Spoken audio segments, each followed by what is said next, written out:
Okay.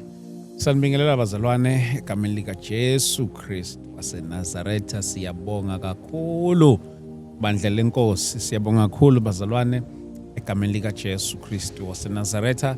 Sibonga uNkulunkulu ngomusa wakhe ngokusipha leli thuba egameni lika Jesu. This Durban edition, we're in Durban and we're shooting outdoor. In case you hear some sounds in our background, please usixolele kakhulu kuleyo ndawo. Kodwa ke hayi lezi zinto siyayikhipha zonke lezi, we believe ukuthi angeke uzwakale any of these things. So yeah, in case ke kodwa uma ukuthi uzwile.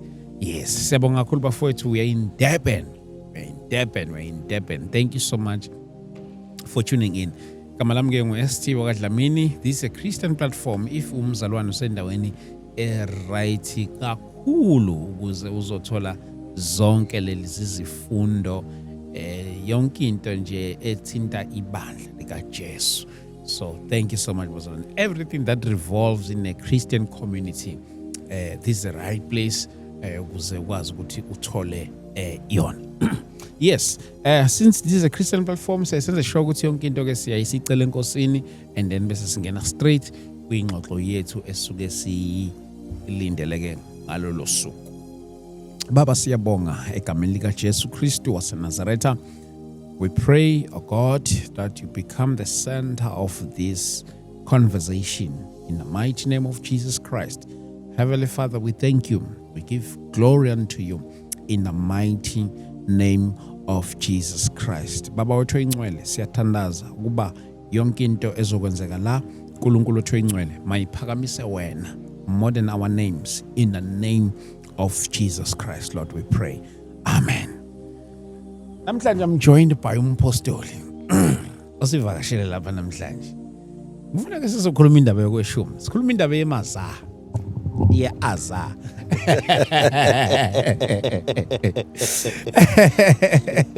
Manje umpostoli right. Kumnandi konzwe. It's right ekhuluma landela nabalaleli nababukeli bale podcast enamandla angaka yethu thina njengomzimba kaKristu. Awu madoda, sibonga kakhulu umpostoli. Ngicabanga ukuthi sagcina ngani konje? Sagcina ikhona uphe sagcina ngakho kwaba i-talk show lesaba nayo noma kwaba isihloko esasishutha la ngaphakathi? No, sagcina lapha senabomboma nabo baba uNtanda. Yes. uNtanda wathi mayifika wayijika lento ayihlezeyile. Mhlobo wami uNtanda ayijika lento ehleze isho manje siyasethi hayi namakhathini ngoba yini enifundisa ngezobudlelwane. Hayi ngiyakuzwa manje phela ngakuza ukhuluma kule clip yakho uthi abantu akangizwanga kahle bengazwanga kahle konje wayiphambanise le clip konje wawuthini wathi abantu bashada ngoba yes. I said the confusion is it because majority of the people abashada enkonzweni bazama ukushada bathandana ngoba bashadile, then ngala bashada ngoba bayathandana within a context yokuthi abantu ebandleni abanikwa ithubelanele lokuhamba uhambo lothando before basicommit emshadweni. Ngale they spend much time othandweni beze bebe neshow ukuthi hayi impela fa beshada, but many people had confusion around there. Yeah. Wamuze hayi bengakuzwa. No, we had a very beautiful talk show. That was good. Lovely. That was good. Many people enjoyed that chat. Siphethe omboma laphana. How wonder izinto engayilena le evele awusuwa madoda on the straight. Kumbula nje nithanda lenani nina. Yeah, ngingakweleta nje I got many sessions after that. Some people besifonela tingafonela na usisi ose island. What was bone kule podcast, they wanted an online session nomyeni wakhe. We had a very beautiful session naye usisi usamnge. From serious twangibona la kule podcast. I we had session with different people nje basibonela online from that podcast. Yeah. Nabona ukuthi ngimthanda kanjani lapha emakhaya. You see ngilethela izinto ezinhle very impactful. So siyamdumisa uJesu ngalokho bazalwane kakhulu. Sisazoyithinta lezi zama relationship. But namhlanje umpostoli ngimbizele isihloko sokweshumi. Ngifisa ke sikhuluma indaba yokweshumi. Yeah. I-tithe. Yes. Honestly nami bengiqeda ukuza igama elisha bengakazi ngizingisho ngikhulu Nkosi yami ngikhuluma iqiniso phambi kaKristu kuyimaza. Maza. Yeah. from Yeah, his Azar. Hebrew. Yeah, Azar. Yes. Yeah, So lovely. mpostoli ngiyafisa ke sikhulume indaba yokweshumi. Maybe nje just a build up if we to talk about indaba yokweshumi. Mhlambe maybe it might be on your perception. Yes. Mhlambe if we were to talk about to explain indaba ye-tithe. The tithing, yes. Kahle kahle. Mhlambe before umuntu malandela sibheke yona i-tithe, asibheke i-confusion around tithe. Okay. You know, because enye izinto engiyibukile kulesi sizukulwane sethu sikwi dilemma ngoba sikwi generation elawulwa ama trends. So and ama trends they build a very huge confusion in the body of Christ. Sure. And if umuntu engenayo i-backbone eqinisweni ayelamukelile engase zamazamiseke. But mhlambe ake sibheke nje without i-confusion mhlambe without attacking people before just nje i-confusion engiyibonayo it's a mix of covenants, mix of motives and mix of methods. Okay. So the foundation of a confusion around issue tithe I think is based on that three. It mixed of covenants, mix of motives, mix of methods. Okay. You see, like the common question eyibuzakale ukuthi ngabe okweshumi indaba ye old covenant ngabe thina mase kwi new covenant asingeni ngokweshumi. Omunye yebo issue ye law and grace yabo issue yokuthi some people or some leaders by abusile indaba yokweshumi. Okay. So I think lezo zinto esengibalulile ngaphezulu yizo ekudale i-confusion eningi uma kuziwa kule ndaba yokweshumi. But ngifuna ukuthi ngikhulume lento malandela ukuthi i-abuse ye-principle ayicancel i-principle. So we can't cancel the principle just because kunabantu who have abused the principle. Also, ngifuna siveze nendaba ethi i-grace ayicancel i-honor. Okay. So those are things mhlambe ezibalulekile ukuthi sizibheke ukuthi i-abuse of principle nje doesn't cancel principle but it calls for restoration of truth, not ukulahlwa kweqiniso, ukubuyiselwa kweqiniso endaweni yalo. 1 Corinthians chapter 14:33 for God, little Bible, for God is not the author of confusion but of peace. That's why we need to sibheke indaba ye tithing. I-tithe mhlamba sisho ukuthi ayiqalanga ngomose i-tithe. Enyibalekile i-tithe iqale ngefaith, ayiqalanga ngelaw. So the foundation of tithe is faith. The foundation of tithe is not law. Lithi iBhayibheli uAbrahama wakhipha okweshumi long before Moses gave tenth. Abraham gave his tenth to Melchizedek, the priest of the Most High God. Wakhipha okweshumi mawubheka uGenesis 14 loyo from verse 18 kuya ku19. Leyo nto iveza ukuthini? Iveza ukuthi tithing is not Mosaic invasion. Tithing is faith response to revelation. Uma sikhuluma nge-tithing, it is faith response to revelation. So it is not a Mosaic invasion. uMose waletha i-order, hayi ukuthi waye inventa i-tithe. Umthetho didn't invent tithing. Umthetho brought order kule issue ye tithing. So it's very much important siyikhulume leyo nto ukuthi i-tithe nje isho leyo nto. Uma ufunda uHebrews 7 verse 1 to 6 it confirms that. It literally confirms that. And ngiyangithanda ukuquote uHebrews 7 ngoba usuyaveza ukuthi it's not an issue of the old covenant. Yeah. Yes. Yeah, because i-tithe nje I think mhlawumbe ngifuna ilonto bekufanele siyibheke ukuthi ngaphansi komthetho i-tithing ya isupport abapriest, ya support ukwakhiwa kwetempeli, ya support imisebenzi yakwa social welfare ebandleni, but i-tithing ngokama lakhe is a divine order and honor.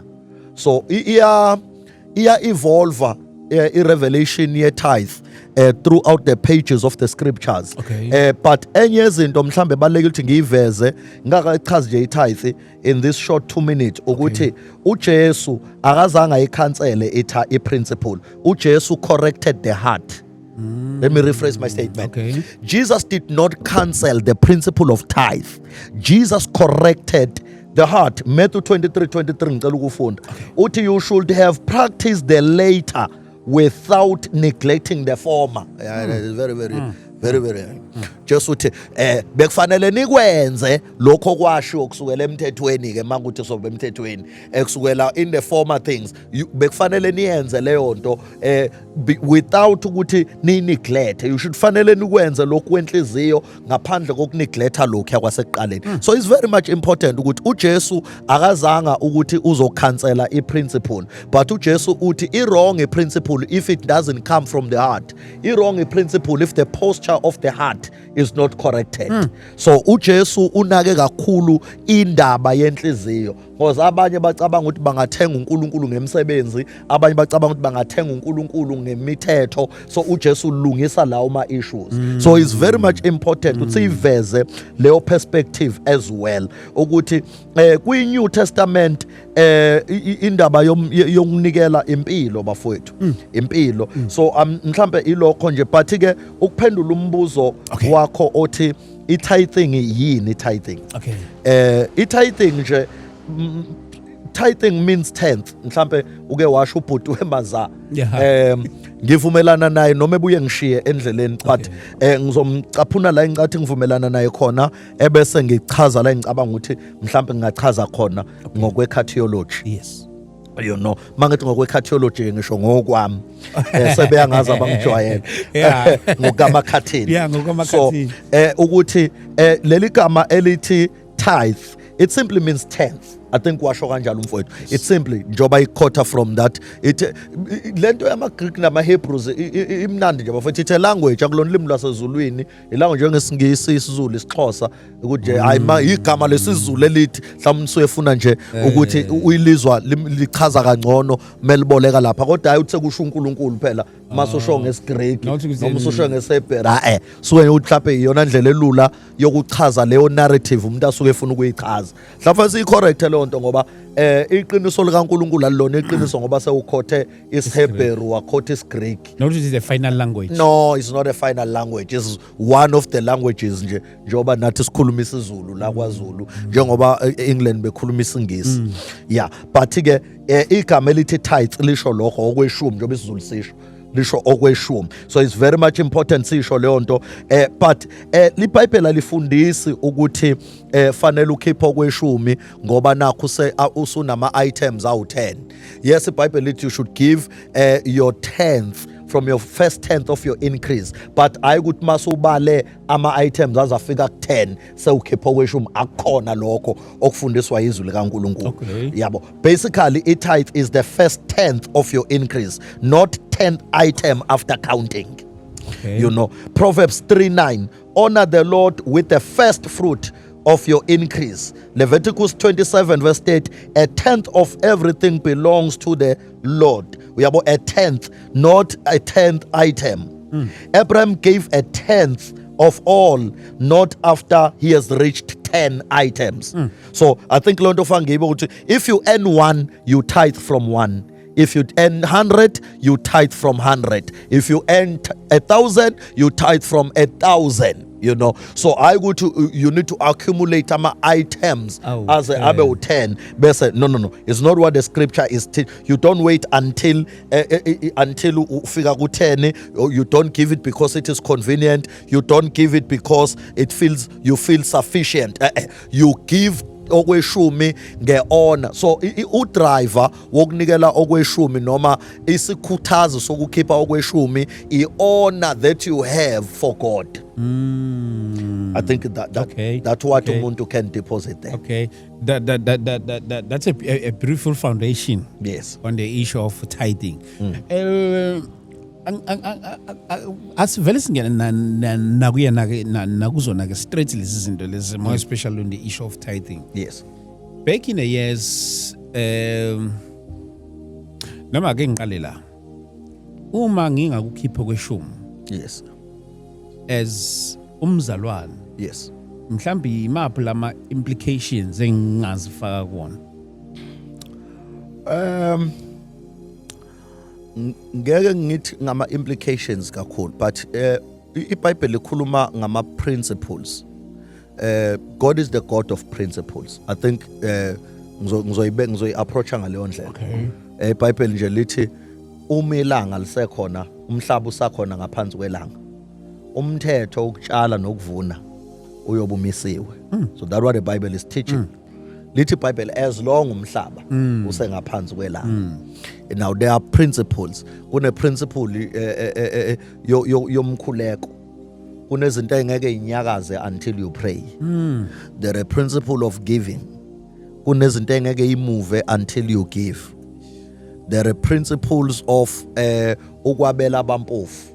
Kunomusa otholwa kuphela umuntu owabela abampofu ngoba iBhayibheli opha abampofu uphu Jehova, uJehova yombuyisela. So there is a principle of obedience. If you are willing and obey, you eat a good of the land. There is a principle of ukuhlala kimi manihlala kimi namazwi ami ehlala kini niyocela. So nokweshumi kanjalo kunama benefit akhona ashiwo yiBhayibheli. Lithi awuyukoniwa inundu nokugqwala when you invest to the storehouse of heaven. So it's a principle of divine covering. So you benefit from there. So angeke ngize mhlambe ngize ngibala ukuthi akuzokwenza ku1 no2 no3, but all we know ukuthi because this is a God's principle, there are benefit alokhelwe kule principle, unlockwa ukuthi usubmit kule principle. And they are outlined in the scriptures. Angithi manje indaba yokweshumi isikhathi esiningi we interpreted ngokuthi if you don't tithe you're gonna attract poverty. You're gonna attract izimpi zempilo njalo njalo, uyowana emoto, you lose your cars. Yes, izinto esikanje I think indlela eya interpret. Yes, so isuke yathusa abantu. Yeah, mayisi exaggerated vele iyathusa. Angifuni si exaggerate. But ngifuna siyigcine kulokho iBhayibheli likushilo. Yes. Yeah, kulokho iBhayibheli likushilo nje lithe lethana kweshumi endlini yenkosi. Bese lithi iBhayibheli uma niletho kweshumi uNkulunkulu uyokhuza okudlayo. So uNkulunkulu ukhuluma ngeprotection, ukhuluma ngedivine covering lapho. Ukuthi uma uletho kweshumi then God is committed to protect you based on it's a principle. Of divine protection. Ngeke ke siqinisekise, angifuni ukuzicommit entweni engingayazi. Ngeke ngithi mawukhipha kweshumi uzoba nepoverty osakhona lokho iBhayibheli likushilo. Yabo, but iBhayibheli likhuluma nje ngedivine covering, divine protection. Yes. So manje ke ngumzalwane angitithe. Yes. Ebandleni. Yes. Kodwa nginayo into yokuthi ngiyoyisupportela maybe kuma orphanage, maybe from income yami. Yes. So mhlawumbe lokho mhlawumbe ngabe nakuyi disobedient. Kuuthando nje usuku uzenzela khona kodwa ngeke uthi okweshumi uma ukwenza ngendlela yakho. Let me put it this way. You don't replace into ethile uthi wenza yona ubwenze enye. You don't replace another principle with another principle. Principle, they do not replace each other. They play divine role differently. So mawupha abampofu, you are doing something good. There is a blessing for that eshiwe eBhayibhelini. Opha abampofu uphu Jehova. uJehova uyombuye. So it's a principle on its own and in a blessing yakhona. Kodwa kusho ukuthi ngeke kuthathe okokunye wenze okunye bese uthi awumlalela uNkulunkulu kulokho ongakwenzanga. Umlalela uNkulunkulu engxenye, wangamlalela uNkulunkulu engxenye. So it's just simple that. Futhi ngeke sithi God will punish you. God is not a punisher. Uzosafarishiswa ukuthi you did not obey the into njengokuthi nje uma ushiyele umntwana iaphula efrijini. Bese uthi ay uyovula ifriji ke intombi bese ulokhuzana uzobusuthola iaphula lapha efrijini. umelambi lena ethi omele aphula engayile efrijini, it's not your car. Angeke athi uphanisho wena uthi akalidlili aphula ubaba akanginikile aphula okubushile uthi likuphi. So fa sukuma lapho sho uthakaye khona. So uma kunezinto abantu ezibehlelayo ngoba benga obeyanga iprinciple ethile ngeke sithi bashawa inkosi. Sizothi ababenefitile ngoba uNkulunkulu ushilo uthi manenza ukuthi ngikubeke ukuthi ngikufihle kule ya principle. Uma nifuna ukuvikeleka ngikufihle kule principle. Uma nifuna increase ngifihle kule principle. Uma nifuna uJehova nibuyisele ukubuyisela uJehova ngikufihle kule principle. You know, so each and every benefit in the kingdom is locked in a particular principle. So if you obey a certain principle, then there is a blessing and the benefit of that principle, which if you did not apply that principle, then you will not benefit from practicing that principle. There's a very strong argument within the Christian community, more especially with the issue of tithing. Yes. What is it that we can do as believers? Ukuchaza kangcono. Do you think indaba ye tithe ayichazwanga yini kangcono just to uyehlisa this argument about the tithing? Arguments ngeke siwanqobe mntaka sibalikhulu because sikwi dispensation noma sisesikhathini se social media. Okay. Sisesikhathini la wonke umuntu azi. Wonke umuntu ufuna ukucorrecta. Wonke umuntu unombono. Uyabo?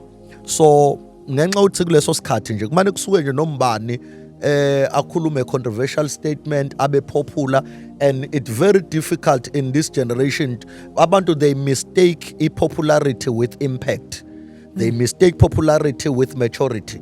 For the fact that a person is popular, it doesn't mean that person is mature or that person is wise, because we are zero. So so what I can say as an advice, I would say uNkulunkulu ulithande kakhulu ibandla ngesetup ebizwa ngokuthi local church. So uNkulunkulu usithandile bafowethu ngokusakhela ama local churches. Wasithanda uNkulunkulu ngokusipha ama leaders. That's why iBhayibheli lithi leaders are the gift from God. Wasithanda uNkulunkulu ngokusinika ama leaders. So my advice will say umzalwana ka understand ukubaluleka kokusubmit ebandleni kwi local church. Umzalwana ka understand ukubaluleka kwe belonging in the local church. Umzalwana ka understand ukubaluleka kwe principle ye submission in the local church. And then bese ngithi in closing my answer bese ngithi nathi as leaders asikukhuthalele ukufundisa. Inhle lento yokushumayela nokurevive abazalwane idlala irole yayo kodwa engeke idlalwe irole ekumele idlalwe isifundiso. So fanele lezi zinto siyiphushe kanye to revive our people, but also sithi sibashouthisa yes sibe futhi sibanika nesifundiso. Yabo? Yeah. So leyo nto iyalekelela ke ekuthenini lapha esifundisweni kwenza ukuthi ke abazali bahlale phansi babe nemibuzo umfundisi abaphendule, but noma beyizizwe izinto kuma social media vele khona i study group enkonzweni izobuza and then guide, because njengamanje ayikho enye indlela yokusiza ukuthi abantu. 2 bese ngithi ke kulo owumzalwane ekhaya yazi value yeqiniso walamukela. Yazi value yeqiniso walamukela, yazi value yeqiniso lashintsha impilo yakho ebese ubambelela eqinisweni walamukela. That's the only security of your journey with God. In a case whereby umzalwane wami uhlala eGoli, i local church yakhe ila eThekwini. Yes. Uhlala eGoli due to kusebenza or ukufunda njalo. So the church that I'm leading, so I likabi expanded in a way ukuthi maybe mhlambe selikhona endaweni zonke. Yes. So agcine seyitholile indawo la fellowship akhona. So in the era of tithing ngenza njani ke lapho esikolo? Before ngiphendule kwi area ye tithing ngicela uqale ngiphendule kule area yo fellowship. Okay. Nakhona kuyona principle e correct ukuthi umzalwane ayifunele ibandla. Umzalwane ufana abuza umfundisi ngoba akuyona imve sifunela idlelo. Umalusi ofunela imve idlelo. So umzalwane ufana abuze umfundisi ukuthi sengisegoli. Okay. Ubaba usuggest ukuthi ikuphi la ngingadla khona mangila eGoli. sikhuluma ngeprinciple ye-submission la ukuthi akuyona imve esifunela idlelo, umalusi ofunela imve idlelo ngoba akuyona imve yazi ukudla okuyani okuyilungele. Umalusi olidimvu nge-instruction kaNkulunkulu wazi ukuthi imapha ama-nutrition right bese sidlula size la. Ngokwe-tithing it's simple bafundisi nabazalwane. iBhayibheli alithi send tithe, lithi bring tithe. Okay. Lisho njani? La lithi lethana, lithi thumelana. Yeah. So okweshumu ukuletha in a place where you are fellowshipping. That where you bring tithe. La ondliwa khona ngaleso sikhathi, la onikwa khona ukweluswa ngakwaleso sikhathi. Ila oletha umzalwane wami nje esuka la eya eCape Town. Okweshumu uzokukhipha lapha azobe khonza khona mengabe eseCape Town. Okay. Usengangisupporta njengoyise omzalayo enkosini njengobaba wakho manginama project noma kunembewu yemnikela afuna ukuyiletha or ufuna ukuparticipate kwamanye ama programs asenkonzweni if he will or if she wills but she's not bound.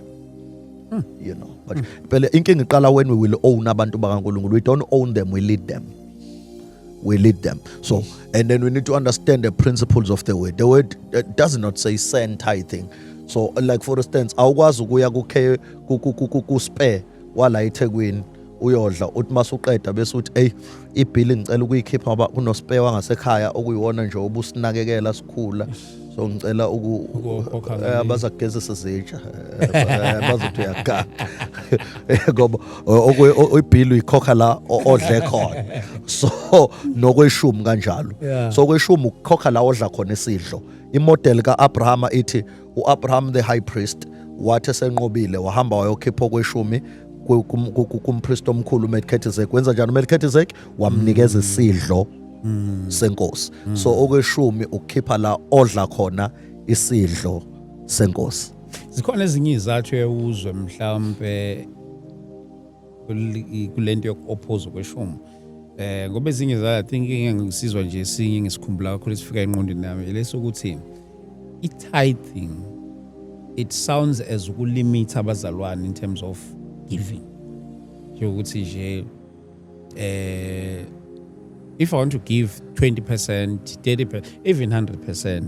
So manje tithing kube ngathi manje we are limiting abazalwane.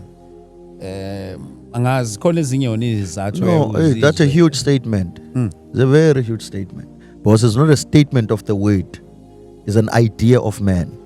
It's not the word. It's not a word. Man. Yeah. So any man's idea, any man's opinion cannot replace what the word is saying. It is God who says we must bring tithe in his all divine knowledge. Nkulunkulu wazi izikhathi. So ngeke ngiqhamuka emakhathini azothi I wayesilimithi usimakade. If you want to give more, you give more kwi-free will, because vele ngiye ngithi mina okweshumi uNkulunkulu wakubeka as an entrance level kwi-giving. Indlela uNkulunkulu asifundisa ngayo ngoba phela angithi okweshumi is part of what you have, is 10% of what you have, but umnikelo is best of what you have. Okay. Yeah, if will is when you give the best of what you have. A tithing is when you give part of what you have. So tithing is an entrance level in giving. It's not the mature level is when you reach the stage where you give the best of what you have. So you first give God part of what you have as a principle of honor, and the free will best of what you have. But the tithing we Old Testament, ayikho New Testament. Nantsade sibheka kwiHebrews chapter 7, sayibheka futhi uJesu engayi-oppose kuMatthew 23. You know, and 2 ma bezothi i-tithing is an issue of ilokhuzana umthetho, sengikuvezela ukuthi it's older than law. In fact, uNkulunkulu usifundise from kuGenesis 1 Genesis 2 ukuthi akudliwa konke. Ningadla kuzo zonke izithelo eziphakathi ezikulensimu, kodwa isithelo sesihlahla esiphakathi nensimu ningasidli. From from ukudabuka kwezinto uNkulunkulu usinikezile ulwazi nesifundiso sokuthi ezintweni obusiswe ngazo awudli konke. Yes. Yeah. Yes. Uyashiya. Khona ukushiyayo. Awudli konke. Konje futhi iziphi ezinye izathu ezenza i-argument kwi-tithing. Okay, kuleyo ukuthi i-tithing kwi-Old Testament. Yeah. Ezinye nje bengisho kuleyo Yeah. ukuthi iyalimit. Iyalimita. Ngizamkhona engiyikhohlwayo. Esinye sazi bake basisho. Kodwa ke while ngisazoyikhumbula, ngifuna nokubuza ke nendaba yokuthi uma mina ngititha kumfundisi. Nomfundisi naye utitha kokwakhe noma utitha from the tithe of the tithers. Umfundisi naye njengomzalwane uyatithe kulokho akutholayo. Nebandla liyatithe. You know nje I give a tithe of tithes. That's my church tithing. Okay. And then I tithe from what I have as umzalwane. Umthobiso kwamakhathini osindisiwe. So nami ngiyanikela okweshumi. Nebandla nalo liyanikela okweshumi. Yeah. Kanjalo nala kahle nje it's a recurring thing. Akekho umuntu okuthiwa yena uyi exception kulento yomnikelo. Umuntu nje osindisiwe umntwana kaNkuluNkulu uyanikela. Mpostoli. Eyinsukwini zethu zamanje. Kuyakube sengathi tithing siyenza revolve kwimali kuphela. Ngabe this thing of tithing it's only about money even kwisikhathi sethu nje zamanje. Yeah, I think nayo ke limitation la ikhona la singafaka khona igama elithi limitation. Okay. So we limit ama sibheka ngemali kuphela. Okay. Yonke into iBhayibheli lithi nje yonke masibheka ama characters especially ngoba enye into kufanele siphinde sicacise mhlawumbe abantu bebe understand between the New Testament ne Old Testament in nature ye literacy. Okay. Illiteracy ye Old Testament ibisivezela the overall yempilo nje social life, general life. In New Testament ayinayo leyo nto. In New Testament is more focused ku spiritual life. You know, kwakhumbuso kaNkuluNkulu preparing the second coming of the Lord makoti webandla.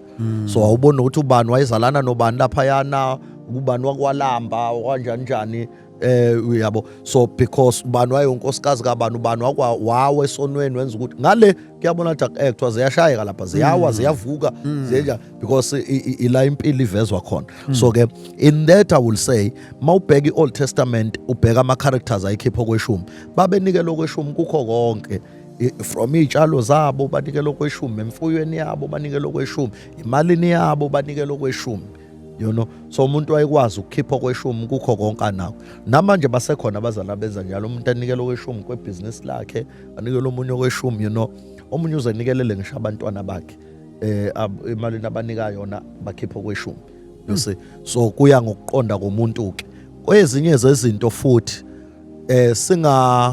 angifuni si silence ivoice nokubaleka kwevoice kaMoya oNgcwele emntwini. Umoya kaNkuluNkulu uyakhuluma nje umoya kaNkuluNkulu nomuntu. Umoya oNgcwele uyaxoxa nje nomuntu ukuthi nazi izinto na indlela yokuphila. So uma ikholwa libakho ubudlelwane balo nomoya oNgcwele bugcila.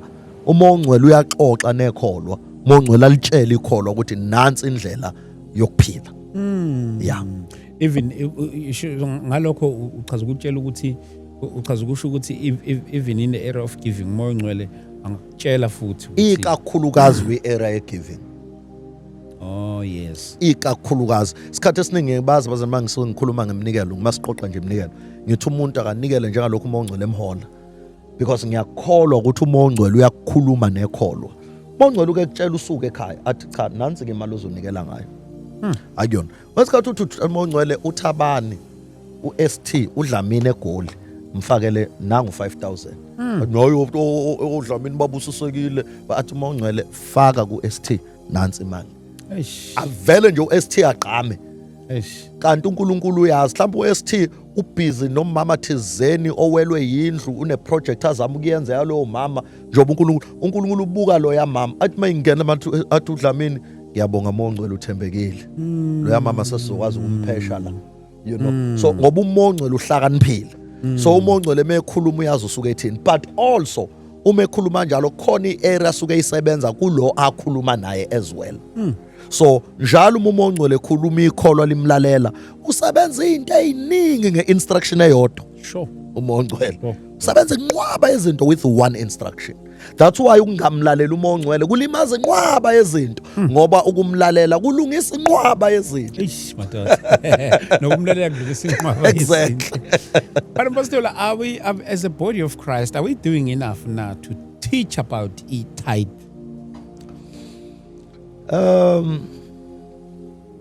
I will say isifundiswa nje on its own. Asikenzi kahle kwisifundiswa. Mangithi isifundiswa sengisho doctrine. Okay. Isikhathi esiningi doctrinal teachers abanye baba ngama extremist, so igcina ithusa indaba yabo ngoba nayo lento attackeka kwe-tithe, I think i-attackeke ngenxa yama extremist. Ne-grace mayifundiswa attackwa kwayo because khona abayifundise baba extreme. Too much of anything kugcina ku-poisonous.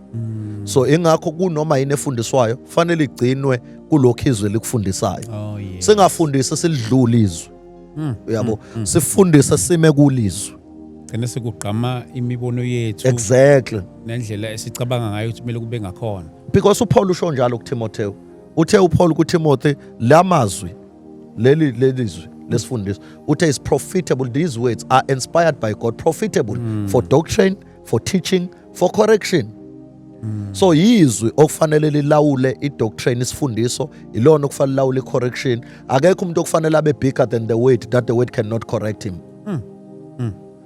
Two, ayikho doctrine okufanele ibe too much from what the word is teaching. So yonke into esenza ufasenze within the parameters of the scriptures. Fakube yizwe li final authority. In regards with tithing, do we tithe to someone as an individual ukuthi ngititha kusibanibani noma we tithe ebandleni? Ngicela ukuyiphendula ngokungathi ngiyayibalekela. Ngiyiphendule kanje. Yes. How the tithe is used angithanda ukungena kona kakhulu, but iBhayibheli lo outlineile. Iqiniso lithi enhlizweni yakho mawukhipha kweshumi uthembeka kuNkulunkulu. Bese kuthi whoever that receives that tithe, be it is a pastor besabela abampofu bese enza njani, they become beneficiaries. But kulo osuke khipha okweshumi uhonorisha uNkulunkulu. Ukuthi uma eqeda kumhonorisha uNkulunkulu kubenefit abantu ngokuthi lo honorisha uNkulunkulu, that's a topic for another day. But my main focus nje la ukuthi kulo othembeka enikela okweshumi enhlizweni yakhe is not honoring the pastor, is not honoring the church, is honoring God. So in other words, angimele mangitithe ngilandelele ukuthi Yakhona kwakulo ilandelela litho sebeswenkile imali zethu. Shintsha imoto nikelo yethu. No, that it's not our right right ngokuthi nje wena nje kusikhathi ukukhipha you were honoring God. So between you and God wenze ukwethembeka. And the rewarder of your loyalty or your honor is not that person or beneficiary. The rewarder is the one who is the one obum honorisha, which was God. The rewarder is the one obumlalela, which was God. Ukuthi lawyer ukhari wakhe noNkulunkulu ke lawyer, if abuser leyo nto, if ukhari wakhe noNkulunkulu awusahlangene ke wena lapho ngempela ke lapho ke wena be honorisha uNkulunkulu uzozilimaza inhliziyo uzingcolise unembeza uma uzolandela ngisho umnikelo nje awulandela umnikelo ngoba umnikelo uyona idonation ungalandela idonation. When you give, it's not donation. Nikelo is giving, you know. So when you give out. So that thing dies from your heart. It no longer lives from your heart. So you don't follow that thing. You just give to God. So ukarwa lo yamuntu khuthaza ukuthi mhlamba befundisa aba-abuse iminikelo mhlamba no, that's not what I'm talking about. But I'm trying to protect i-peace yabazalwane ukuthi for you to be peaceful mawulalela uNkulunkulu zigcina umhlophe wena nenkosi ngokuthi ungalokhu ulandela ukuthi sekwenzekeni uzulimala enhlizweni ukuthi awubheke nje kunomzalwane oloyali la esontweni ulale engadlile kanti le mali bese ikhipha ngoba ngiqeda ukufaka u10,000 nje lapho kweshumi kuza kanjalo kanti ngiyazi umfundisi urenta 15 laphana kwakhe kanti ishone play enye ma phuma lapho. If you feel you are touched ukuthi khona omunye umuntu oxakekile, it is God trusting you with loyo muntu oxakekile. You can do something ngayo ngoba yonke into, let me tell you, every problems you noticed are problems you are called to fix. Every problems you notice are problems you were called to fix. So uNkulunkulu uthembe wena ngokubona leyo nto, so arise to that. There is a blessing for that. So asibalekele into yokuzilimaza onembeza nezinhliziyo ngokuthi lokhu silandela ukuthi konje masinikela yenzana iminikelo. It is for ukwethembeka kwe leadership ukuthi mhlambe kufundwa ama financial statements, mhlambe kuchazwe nama financial report. It's good for administration leyo nto, and also to encourage ibandla ukuthi lazi ukuthi cha ibandla liya progressa ngeminikelo bazalwane. So yabo, so it's good leyo nto, is very much encouraged, kodwa hayi ukuthi iphoqelekile. Futhi mayingenziwe ebandleni lakho ungathi hayi umakhathini uthe kuyi podcast ka ST. No, what we are encouraging ukuthi abazalwane abathembeke enkosini, abalaleli iphimbo likaNkulunkulu malikhuluma, abathembeke ekukhulumeni kaNkulunkulu ngoba uyazi uNkulunkulu mengabe ekuleader to do something ulungisa ini. Yeah. Postoli ngizokukhulula ngakugcina isikhathi eside. But ngifuna ukubuza ke nakule. Nakho kweshumi. Since ngingamele ngilandelele ukuthi kwenzeni okweshumi as a believer. Umfundisi is allowed to ukungibuza ngokweshumi ukuthi kuphi angikuboni ufake khona angikuboni emabhukwini awuvelanga emabhukwini. Hey bafethu, hey wathi omunye ubaba ukude kuboka Jesu ukude kuboka Father ukuphi kule nyanga awuqhamukanga ufake khona ikhona ngqole ikhona kade kubaleka kunzima ukude kwamsindisi. No, let me put it like this. Ayibona uphulutshuka kanjani bekethi umhlobo wami. Let me put it this way. Yeah. Bandla lika Jesu mhlambe kubefundisi nakule bandla into edala ukuze kube naleyo pressure. I believe mhlambe lo muntu kaNkulunkulu megcine nalawo ma pressure wokubheka umzalwane ipressure yeinkinga zeimali akuyona into iBhayibheli elithi asiyenze. Alishonga iBhayibheli ukuthi umfundisi akalande okweshumi. Eqinisweni okweshumi is between ikholwa noNkulunkulu. Okay. Njoba ngisho umfundisi bese bayi beneficiary. Okay. I-duty yomfundisi ukumfundisa umzalwane ngokweshumi. Angithi mase umfundisile umzalwane njoba ungamlandeli nje ukuthi ubungcwele lo bebe ngebufundisa, angithi awuyenza ube iphoyisa labo ubungcwele. Kanjalo futhi manje umfundisi uthi akathandaza umlalo ulala uthandazile njengoba besifundisa last week. Nokweshumi kanjalo ka bese uyolandela. So when you gave isifundiso as enough kubazalwane, prayerful, and we've ushered the church to the leadership of the Holy Spirit, the role of the Holy Spirit, the relationship of people with the Holy Spirit. Mawufundisa amazwi aphefumulelwe uNkulunkulu prayerfully as a leader, mongcwele lead people to faithfulness and loyalty. So ngisa encourage leyo nto ukuthi uke wakubuza ngaseqaleni, are we doing enough? Yeah. Ilokho let's do enough in teaching the word. Lisho njalo in fact iBhayibheli masikhuluma ibizwi nje lapho kabuhlungwana bagcotshwa ayikabi hey ayikabi ongcwele.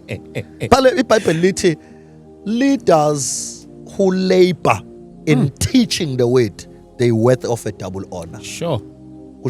Those who do not labor Because the khuluma with leaders who labor to the worth of a double honor. So let's be committed in laboring. Let us labor, madoda enkosi. Let us labor in teaching the church.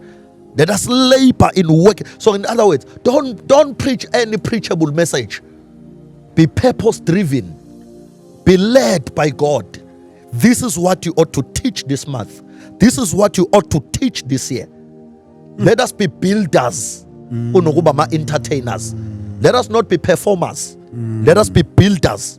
Let us labor in building these people. Let's build them. So if we are committed in building these people, then we are pushing them into maturity. Only mature Christians that are able to be faithful and flexible in godly principles. Khona I think ulaphekile umzala lapha ekhaya khona umunye ngabona athi bamkhiphe egroupini Ngobe ngafelanga no ewendini okweshuma kusona isitokofela bangcwele akusona akufani nesitokofela ukuthi hayi bafazi khona ongathembekanga. It's between God and ikholwa, you know. So mina njengomfundisi nje indima yami iphelele esifundisweni. Mase ngifundisile futhi phela mase ufundisile mkholwe uNkulunkulu ukuthi hayi sengidlalile indima uNkulunkulu ke usezodlala yakhe. I think impostoli one of the realities ezenzakalayo la we cannot run away from this. Uthola ukuthi omunye been not tithing maybe for some time ebandleni. Yes. Maybe for 6 months njalo njalo. Yes. And then bese ashonelwa. Yes. Wayeshonelwa and then ibandla okanye ake ngithi umfundisi kube ne decision ukuthi we not gonna be part of umncwabo just because awukazi uzwe uvele. Is that the right thing? Uzimisele ngokungifake khona. Udecide ukuthi namhlanje wena nalaba ukhathi lo ukhathi baba ndo yayikhatha lo. Bafethu lo ukhathi ka TikTok. Yey mongcwele. Yey no bazalwane no. As understand ama roles yikho ngikhuluma ngelaboring. As understand ama roles ukuthi usibanibani akathembekanga enkosini akukhuthazi mina ukuthi ngingathembeki obizweni. Let me rephrase my statement. Wow. Yo. Ukuthi umzalwane othizeni ohambeni lwakhe noNkulunkulu ukuthi bayatithe ama bexoxa nenkosi ukuthi ubani uyatithe akatithe administratively siyakubhala phansi. That is for admin. Akukho spiritual. I-admin is not spiritual. I-admin nje is day-to-day running of the church. Phela the church is an organization. But ayisho ukuthi admin sekufa ngidlala irole kaNkulunkulu mina njengomfundisi ekholweni. Uyabo? Yeah. So I will say uma engathembekanga kuma principles entweni bekumele athembe ngoba ngithe uma ethembeka uthembeka enkosini. Yeah. Bese umfundisi mhlawumbe abe beneficiary on the same note njengoba bengithi engakulandeli. Yeah. Ukuzibiyela enhlizweni.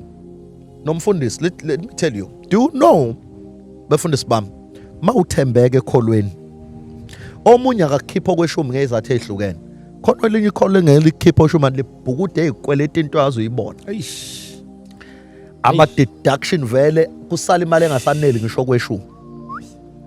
And if you did not provide enough leadership in that person, umfundise faithful stewardship, umfundise financial planning management, elidwe lomuntu ngesifundisi ikho ngithe i-laboring into yokhola abazalwane. You labor ekholeni abazalwane uba leader kwi-maturity. You know, so mawenze leyo nto eyirole yakho na njengomfundisi loyal kumzalwane ngikholwe ngeke angathembeki kokweshumi ngikholwe kulento engikusho. Yeah. Ngeke angathembeki kokweshumi. 2, you are providing leadership lo muntu aphume ekweletini uthandaza, umfundisa financial planning, financial maturity, umfundisa ukusebenza, umfundisa ukuhlela into zakhe, umfundisa iorder, umfundisa nayo lento yokumnikela ukuthi nayo iyaplanwa. You know, iyaplanwa into omnikela ikuzumi. Yabo, ngoba uma uNkulunkulu ekwethembe ngom, if God can trust, if God can trust you with what is in your hand, he can trust you with more. Ngalokho kusesandleni sakho. Uma uNkulunkulu ekuthemba okusesandleni sakho, uyokuthemba ngokusesandleni sakhe. Uma uthembekile ngokusesandleni sakho, uyokunika okusha esandleni sakho. So uNkulunkulu uthi usithemba kanani isandla sakhe ezintweni akunika zona. So uma uthembeka kuzona ukunika more. So I'm saying if we as pastors are providing leadership kubazalwane and on a part ukuthi akathembekile befundisi bami kokweshumi. Kanjengoba engathembekile eminikelweni nasemithandazweni, akusho ukuthi mina njengomfundisi angikhuthaza ukungathembeki obizweni lami ngoba ngizo accounta ngalomzalwane phambi kwenkosi. Ngizo accounta. You know, I've just realized nje ukuthi uJesu uthi uMalusi uyazidela izimvu eziyishumi esibayeni. Afune yodwa. Le yodwa hayi ukuthi ithembekile. La ifunayo hayi ukuthi ithembekile. La ifunayo hayi ukuthi yenza kahle. Njobe shiye zenza kahle nje. La ifunayo ayenzi kahle. La ifunayo ilahlekile emadlelweni. That is leadership. So if kunomzalwane esibone ngathi akenzi kahle, lo mzalwane uphawu lokuthi ulahlekile. That is a call for attention, not a call for discipline. Let me rephrase my statement. If kunomuntu ongenzi kahle endlini yenkosi, kwizinto okufanga bwenza kahle kuzo, is not a call for punishment, is a call for attention. Ukuthi khona izinto lo muntu ezingahambi kahle, mina njengomfundisi ova ngim-provide leadership kuye ukuthi enze kahle. Omunye uthi akathayithi nje njengoba usho indaba zezikweletu. Yebo. Ucwile ezikweletini. Yebo. Uyena oyi-breadwinner ekhaya. Yebo. Yonke into ibheke yena. Yonke into ibheke yena. Unefamily yakhe, unefamily yakubo. I mean, meaning that uneyingane yena ezakhe, abazali bakhe. Okuyi-depression eserious kabi. Serious. Indaba ye-message evele ebandleni ethi sikhiphile kwi-depression, I mean kwi-group yasebandleni, is the last worry emqondweni wakhe lowo muntu lo. The last thing emqondweni waloyo muntu lo. You know. In fact, uma esazothola i-punishment, uyacabanga kwenzakalana emoyeni walowo muntu. That's what I'm saying. Uma kukuthi akenzi kahle emabhukwini siyabona bevela kasaveli. It's not a call for punishment. It's a call for attention. Ma-attende loyo muntu. Ngake ngabuka angabona elinye ibandla okay, ayibandla lika mama leli evangelical. Kwakuthi makuyeso kweshumi laphana bekungabhalwa.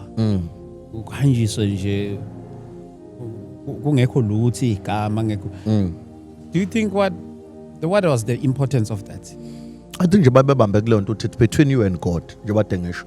Uthi kahle kahle kweshumi it between umzalwane noNkulunkulu. Lento ukuthi siyabhala inhle bazalwane. Senza niyinhle. Ngithe admin of the church. Admin purposes. It's for admin purposes, but it's not spiritual. Just for admin purposes, siyazi ukuthi okay, kusho ukuthi ibandla lenza plus or minus a month, or ibandla lingakwazi manje uku-applyela into ukuthi administratively for progress of the church as an organization. So a leadership and the pastor sebeyakwazi ukuthi ibandla ngokwe-financial status selila yabo, it's for admin purposes, it's not spiritual. So admin is not wrong, it's correct, and it's very good. But I'm saying it's not spiritual in a sense that uma ukuthi umzalwane othize akathembekanga ngokweshumi, bengicorrecta leyo nto, akathembekanga ngokweshumi, ukuthi awuveli ngokweshumi in mhlawumbe ukumcheck nje ukuthi right, are you good? That's leadership. That's leadership, you know, because sometimes we attend what people do, not how people feel. We attend people based on what they say, not on how they feel. And let me tell you, people do not always mean what they say. They do not always mean what they do, but they always feel how they feel. So the proper thing is to attend how they feel. So that is leadership. Nangu mama nginakelwa nomama ekhaya. Emholweni wami sengisele nemali la. I think imali nengisele nayo, let me say, okay, for example purposes, ngisele ne 1000. umama naye ngimthumela 1000 uthi akwazi ukuphila ekhaya. Le 1000 kwana iyi-tithe. I mean i-cage manje. So kwamele ngenze njani ke manje entweni eso nangu mama nakho kweshumi ngapha.